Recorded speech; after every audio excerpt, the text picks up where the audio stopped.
के हर दिल अजीज। बोलो सत्यवादी वीर तेजा जी महाराज की। हनुमान जी बेनीवाल।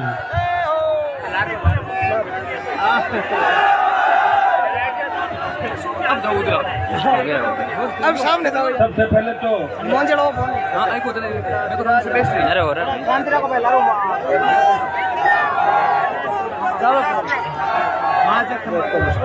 सबसे पहले तो प्रहलादपुरा के अंदर आज चामू की नवनिर्वाचित प्रधान बुड्ढी देवी मेघवाल के प्रधान निर्वाचित होने के उपलक्ष्य में आप सबने मिलकर इस जानदार शानदार सभा का आयोजन किया। मैं बुड्ढी देवी, इनके परिवार और नवनिर्वाचित उप प्रधान भाई लक्ष्मण जी, गणपत जी, भाई मोती और इन सबको जिन्होंने जानदार शानदार कार्यक्रमों का आयोजन किया, मैं धन्यवाद दूंगा उमेदवार राम जी को कि जब चामू प्रधान का मामला था उन्होंने रात और दिन एक की और ये राजस्थान ही नहीं पूरे देश के अंदर एक नया इतिहास बना कि नरेगा में काम करने वाली मेघवाल समाज की बेटी इस देश में पहली महिला प्रधान बनी जो नरेगा के अंदर मजदूरी करके अपने बच्चों का अपना जीवन यापन एक स्वाभिमान के साथ कर रही है। भाइयों मैं धन्यवाद दूंगा आप सबको, चामू के इलाके को कि 5 सीट राष्ट्रीय लोकतांत्रिक पार्टी को जिताई और 2-3 जगह बहुत कम अंतर से आरएलपी पार्टी हारी। मैंने भी आपके बीच उपस्थित होकर आरएलपी के लिए समर्थन मांगा था और आप सबने मेरा मान और सम्मान रखा। इसलिए मेरी इच्छा थी कि जिस तरह भाई राजूराम खोजा के बावड़ी में बड़ा भव्य कार्यक्रम आयोजित हुआ, चामू के अंदर भी बुड्ढी देवी के लिए भी आप सब लोग आए, उसको मजबूती प्रदान करें। मैं सबको धन्यवाद दूंगा कि आप सुबह 12 बजे से लगातार टिके हुए और शेरगढ़ विधानसभा क्षेत्र के अंदर अगर आपने इंतजार सीख लिया तो 2023 के अंदर शेरगढ़ में वो परिवर्तन होगा, कांग्रेस और भारतीय जनता पार्टी कोने में बैठे मिलेगी। ये मुझे नजर आ रहा।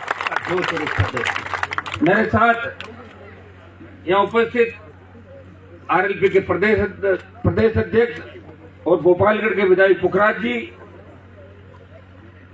भाई राजूराम बावड़ी प्रधान, लॉर्ड के प्रधान भागरी जी बेनीवाल, ओसिया के पूर्व प्रधान भोमाराम जी, भाई लक्ष्मण जी उप प्रधान और तमाम जो नेतागण मेरे साथ इस कार्यक्रम के अंदर उपस्थित हुए और चामू और शेरगढ़ और बालेश्वर से जो नौजवानों की टीम के साथ तमाम जनप्रतिनिधि, आज साजियों का बड़ा सावा है। आपने 11 तारीख की बात कही और लोकसभा भी चल रही है, फिर भी आज मुझे पता था कि मैं अगर आज यहाँ नहीं पहुंचा आप निराश हो जाओगे, मुझे आपको निराश नहीं करना था, इसलिए दिल्ली से यहाँ आया हूँ। वह फिर घूमता घामता परसों सुबह मुझे दिल्ली के अंदर आपके लिए पार्लियामेंट में बोलता हुआ हमेशा आप देखोगे, जिस तरह रोजाना किसानों की समस्याओं के लिए देश की सरकार का ध्यान आकर्षित करवाता। भाइयों, आजादी के 70 साल बाद आज हमें हमारा जीवन यापन करने के लिए अगर सरकारी तंत्र की ओर देखना पड़े, हमें मुफ्त दवाई की ओर देखना पड़े, 500 रुपए की पेंशन पे कई परिवार आधारित है, रोजगार नहीं है, बेरोजगारी से तंग आके किसान के बेटे आत्महत्याएं कर रहे हैं, किसान के बेटे नौजवान अपराध की दुनिया के अंदर जा रहे हैं। आजादी के 70 साल बाद किसान कर्जे के बोझ के तले आत्महत्या कर रहा है। थाने तहसील कचहरी के अंदर हमें न्याय नहीं मिल रहा है। सरकार की तरफ टकटकी लगा के देखते हैं। इस क्षेत्र के अंदर आप एक बार कांग्रेस को जिताते हो, एक बार भारतीय जनता पार्टी को जिताते हो, लेकिन दुर्भाग्य इस बात का है किसी ने शेरगढ़ की सुध नहीं ली और सबसे ज्यादा पिछड़ा इलाका ये शेरगढ़ विधानसभा क्षेत्र राजस्थान के जो प्रमुख 10-15 विधानसभा क्षेत्र जो पिछड़े हुए हैं उनमें शेरगढ़ का भी पिछड़ेपन पे नाम आता पूरे राजस्थान के अंदर। इसके लिए अगर कोई जिम्मेदार है, यहाँ के जनप्रतिनिधि जिम्मेदार है, जिन्होंने लंबे समय तक मंत्री भी रहे, विधायक भी रहे, और अभी भी आपके यहाँ पे जो विधायक है वो सत्ता पक्ष से आते हैं। एक वीडियो देख रहा था मैं, किस तरह थाने के अंदर धरना देना पड़ गया। कांग्रेस का विधायक अब थाने में धरना देके बैठा है और थानेदार कुर्सी पे बैठा है। ये कौन सा लोकतंत्र है बताओ मुझे, जो नजर नहीं आ रहा लोकतंत्र। लेकिन दुर्भाग्य इस बात का था कि पिछली बार कुछ ऐसी घटनाएं घटी जिनकी वजह से यहाँ का जो रिजल्ट था वो प्रभावित हुआ। आरएलपी पार्टी का भी उम्मीदवार आपके बीच था, आपने 10,000 से ज्यादा वोट देके राष्ट्रीय लोकतांत्रिक पार्टी की उपस्थिति कि शेरगढ़ विधानसभा क्षेत्र के अंदर दर्ज कराई थी। मैं आपको विश्वास दिलाता कि हनुमान बेनीवाल किसान कौम के मान और सम्मान की लड़ाई लड़ रहा है। मुझे मंत्री बनना होता तो 20 साल पहले बन जाता, अभी दिल्ली में मंत्री बन जाता। लेकिन जब देश का किसान तकलीफ में था तो अपने किसान भाइयों को न्याय दिलाने के लिए, किसान आंदोलन के अंदर ऊर्जा फूंकने के लिए, मजबूती देने के लिए मैंने प्रधानमंत्री का साथ छोड़ा और सड़क पर किसानों के साथ 60 दिन तक बैठा रहा। भाई देश का एकमात्र सांसद था तो सड़क पे अपने किसान भाइयों के लिए बैठ के उनके मान सम्मान और स्वाभिमान की लड़ाई लड़ रहा था। और जब सड़क से उठा तो सीधा लोकसभा के अंदर गया, राष्ट्रपति का अभिभाषण का विरोध किया, प्रधानमंत्री के बजट का विरोध किया। और जब तक कृषि बिल वापस नहीं हुए, जब तक सरकार झुकी नहीं, हनुमान बेनीवाल इसी तरह सरकार का विरोध करता नजर आया। और आखिर में किसान भाइयों की जीत हुई और दिल्ली की सरकार को झुकना पड़ा। ये देश का बहुत बड़ा आंदोलन था जिसके अंदर कई लोग नेता बन गए और कई घर बैठ गए, कई दुकानें बंद हो गई और कई नई चालू हो गई देश के अंदर। ये आपने देखा होगा सारा। लेकिन भाइयों, मैंने कभी ये नहीं सोचा कि मुझे मंत्री बन के मुझे मेरे परिवार को आगे बढ़ाना, मुझे आगे बढ़ना। राजनीति के अंदर हर व्यक्ति यही चाहता है। प्रधान एमएलए बनना चाहता है, एमएलए मंत्री बनना चाहता है, और मंत्री अगर लंबा समय तक रह जाए तो मुख्यमंत्री बनने की उसकी इच्छा होती है। हनुमान बेनीवाल पहला नेता है जिसने मंत्री पदों को ठोकर मारी और देश और प्रदेश के अंदर किसानों का संतरी बन के सेवा करने का संकल्प लिया। और मैं संतरी बनकर आपकी सेवा कर रहा हूँ। मुझे खुशी है कि भाई राजू राम खोजा, गुड्डी देवी जैसे दर्जनों नेता राजस्थान के अंदर तैयार हुए। ये राष्ट्रीय लोकतांत्रिक पार्टी ऐसी पार्टी है जिसकी 5-5 लाख की सभाओं के अंदर हर कॉलेज यूनिवर्सिटी का नौजवान आधा घंटे भाषण देता है। कांग्रेस और भारतीय जनता पार्टी की रैली में उनको मंच में भी नहीं चढ़ने देते। ये आपने अच्छी तरीके से देखा होगा। अगर सेकंड पीढ़ी की कोई सोच करता है, पुराने नेताओं ने कभी भी दूसरी पंक्ति को खड़ा नहीं किया। आपके जोधपुर के अंदर भी बड़े बड़े नेता हुए, हमारा जी बता रहे थे आपको पहले। अगर वो दूसरी पीढ़ी को तैयार करते तो एकदम से किसान राजनीति हाशिए पे नहीं जाती। या तो नाम वोट तो किसान के नाम से मांगते थे और यहाँ दिखते नहीं थे, पीने का पानी भी नहीं लाए। अगर राजस्थान नहर का सिंचाई का पानी जोधपुर, नागौर और बाड़मेर की धरती पे जिस तरह नर्मदा का पानी अभी चल रहा है, अगर आज से 50 साल पहले पानी आ जाता तो यहाँ के किसान के बेटे बेटे अभी जर्मनी, इंग्लैंड और अमेरिका के अंदर पढ़ते और यहाँ की धरती सोना उगलती। उनकी सोच के अंदर गंदगी थी। उन्होंने कभी नहीं चाहा कि चामू, ओछिया और लोट का कोई किसान जयपुर की विधानसभा देखे और दिल्ली की लोकसभा देखे। वो तो ये चाहते थे हम 5-7 साल में आए और हमारे जूते लोगों से उठवाएं, तैयार नहीं होने दें। अगर होशियार हो गए तो हमारे बेटे पोतों की, भतीजों की जय जयकार कौन करेगा। इसलिए आपको नेता नहीं बनने दिया किसी को भी, न नेता बनने दिया, न अधिकारी बनने दिया, ने शिक्षा के मामले में आगे बढ़ाया और ने विकास किया। उसी का परिणाम था कि मारवाड़ शिक्षा के क्षेत्र में पीछे रह गया। नेता हमारे मजबूत थे लेकिन वो 3 नंबर और 4 नंबर की लड़ाई लड़ते थे। मुख्यमंत्री थूकता था तो अपने हथेली आगे कर लेते, उसका थूक अपनी हथेली में ले लेते थे। ये काम यहाँ के मारवाड़ के नेताओं ने किया। इसलिए किसान कौम राजस्थान के अंदर पिछड़ गई। भाइयों, आप इतिहास उठा के देख लो। आज शेखावाटी के अंदर मैं जो बात कह रहा हूँ ऐसे ही नहीं कह रहा हूँ, ये तो सोशल मीडिया के माध्यम से आप रोज इस बात को सुनते भी हो। आज सीकर झुंझुनू के इलाके, वहाँ कोई बड़ी जमीनें नहीं लोगों के पास, हम उनसे अच्छी खेती करते हैं, लेकिन पढ़ाई को उन्होंने 50 साल पहले अपनाया। वहाँ के नेताओं ने, वहाँ के उद्योगपति जो बाहर चले गए, मारवाड़ी जो लोग थे, उनके साथ मिलकर नए कॉलेज, यूनिवर्सिटी, इंस्टीट्यूट खुलवाए। वो बच्चे आगे निकल गए। हनुमानगढ़, गंगानगर के अंदर नहरी इलाका था, वहां का किसान मजबूत हो गया, लेकिन मारवाड़ का किसान, मेवाड़ का किसान कमजोर रहा। अंग्रेजों के राज के बाद जागीरदारी प्रथा, उसके बाद अकाल का साया, हमेशा अकाल पड़ा, और फिर नेताओं का धोखा, हमें उठने नहीं दिया हमारी लोगों ने, और पीठ में छुरा घोंपा।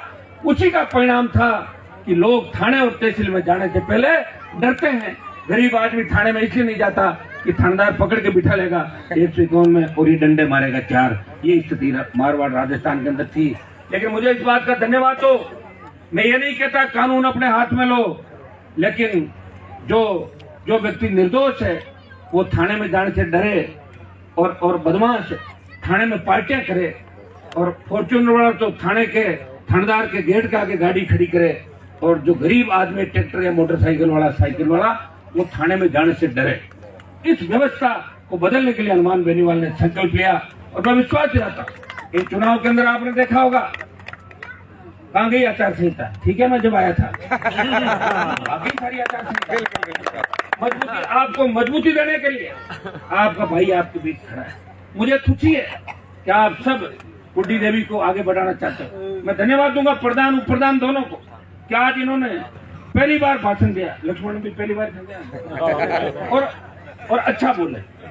अब धीरे धीरे प्रधान जी, जब आप मीटिंग में लोगी तो आपको धीरे धीरे बोलना है, कोई जरूरी नहीं पहले दिन आधा घंटा बोलो, 2 मिनट 3 मिनट, और धीरे धीरे जब एरिया में जाओगे तो भाषण भी अच्छा हो जाएगा। क्योंकि मैंने देखा था जब वसुंधरा को पकड़ के लाए थे 2002 में, तो नशे में टुल रहती थी, बोल नहीं पाती थी, लिख के देते तो बोलती, फिर पड़ जाती थी, फिर भी मुख्यमंत्री बन गई। ये तो ज्यादा ठीक है, कम पढ़ी लिखी है, फिर भी हिम्मत और हौसले के साथ बोली, खड़ी होकर बोली मैं दूंगी भाषण। यही तो हौसला होता है जो आदमी को आगे लेके जाता है। जब चामू के 5 मेंबर मेरे साथ थे नागौर के अंदर, तो मैंने पूछा, सबसे बात करी, तो मैंने कहा गुड्डी तू प्रधान बन जाएगी? बोला हाँ मैं बन जाऊंगी। तो कितना बड़ा कॉन्फिडेंस कि मैं तो प्रधान बनूंगी। तो मैंने कहा कैसे बनोगी? बोले जितने लोग हैं आप सब साथ हो तो मैं प्रधान बनूंगी। और मैं इसमें धन्यवाद दूंगा यहाँ के हमारे पूर्व विधायक बाबू सिंह जी का भी, कि उन्होंने गुड्डी देवी की मदद करी, और 5 मेंबर उन्होंने राष्ट्रीय लोकतांत्रिक पार्टी को समर्थन दिया। और उप प्रधान में उन लोगों की इच्छा थी कि सिंबल भाजपा करे। मैंने कहा कोई दिक्कत नहीं, रख लो आप, हमारा झगड़ा तो ज्यादा राजस्थान में कांग्रेस पार्टी से, क्योंकि कांग्रेस जहां सरकार होती है उससे मेरा झगड़ा होता है। दिल्ली में मोदी जी से झगड़ा और राजस्थान में गहलोत से झगड़ा। देख लो बाप, मैं झगड़ता ही जा रहा हूँ। कोटपुतली तक तो राजस्थान की सरकार और आगे जाओ तो दिल्ली की सरकार से। लेकिन भाइयों, हनुमान बेनीवाल ने हार नहीं मानी। मेरे पास कोई व्यक्ति काम लेके आया, मैंने उसको ये नहीं कहा कि मेरी सरकार नहीं है, मेरी चलती नहीं, मैं काम नहीं करूंगा। हाँ, परेशान जरूर हो जाता हूँ, अकेला व्यक्ति हूँ, कभी राजस्थान के किसी कोने में दिखूंगा, कभी राजस्थान के किसी कोने में दिखूंगा। मैं तो हिंदुस्तान की लोकसभा के अंदर ये मामला उठाया कि इस हाई कोर्ट व्यवस्था, जो हाई कोर्ट जज आप बनाते हो, इसमें भी जाट, मीणा, मेघवाल, गुर्जर, यादव, तमाम जातियां, जो पिछड़ी हुई जातियां जिनका वर्चस्व राजस्थान के अंदर है, उन तमाम स्टेट के अंदर जो बड़ी जातियां हैं, SC, ST, OBC हो, उनको आप हाईकोर्ट जज नहीं बनाते। आपका सिस्टम बना हुआ है किस तरह हाईकोर्ट के जज बनते हैं, किस तरह सुप्रीम कोर्ट जजों का आप मनोनयन करते हो। भाइयों, लोकसभा के अंदर अपनी कौम का नाम लेके बात करने में बहुत जोर आता है। लोग अपनी पार्टी की बात करते हैं, और कई लोग तो ये चाहते हैं कि लोकसभा में अपना टाइम निकालें और चुपचाप चले जाएं, क्योंकि जो ज्यादा बोलता है उसके दुश्मन भी ज्यादा होते हैं। जानते हो ना ये सारी बात। हनुमान बेनीवाल इन चीजों की परवाह नहीं करता। मैं स्टेट के अंदर भी, मुझे शौक था कि मैं लड़ूंगा मेरे भाइयों के लिए। कौन लड़ेगा? अब तेजाजी तो अवतार लेंगे नहीं आपके लिए, किसी को लड़ना होगा। मैंने इस राजस्थान के अंदर व्यवस्था परिवर्तन के साथ साथ पुकार रैलियों के माध्यम से आह्वान किया सरकारों को कि तमाम कर्जा किसानों का माफ हो। 1 लाख करोड़ का कर्ज जो राजस्थान के किसानों को पड़े उसको माफ करे।